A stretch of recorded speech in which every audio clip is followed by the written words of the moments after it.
Gospod Matjaž Aberšek, klima na Koroškem za inovacije je očitno ugodna. Ja, moram reči, da je ugodna. Vsako leto se tudi povečuje, da v bistvu pridobivamo inovacije tudi z drugih področjih, ne samo iz tehnoloških, tudi socialnih. Manjka nam mogoče zdravstvo še, to bi še želeli pridobiti, se pravi, iz tega področja čim več socialnih inovacij. Kako ste po kakšnih kriterijih letos ocenjevali prijavljene inovacije? Inovacije ocenjuje 5-članska komisija, ki so, sami vrhunski strokovnjaki iz različnih področij in se ocenjuje inovativnost, inventivnost, učinek na gospodarstvo, potem pa seveda tudi učinek na okolje. Potem se z določenimi faktorji korelacijskimi pridobi končna ocena.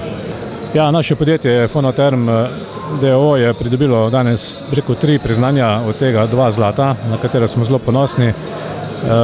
Klima v našem podjetju je seveda tudi mičken zaradi mene zelo inovativna, ali pa striktno inovativna, ali pa pozitivizem je v tej obliki prisoten, se pravi iskati vedno nekaj novega.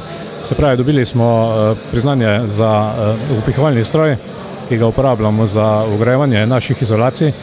Potem uspeli smo lanskem letu izdelati novo recepturo za naše materiale, ki se potem v upihanem volumnu, v izolacijskem volumnu raztegnejo in zatrdijo.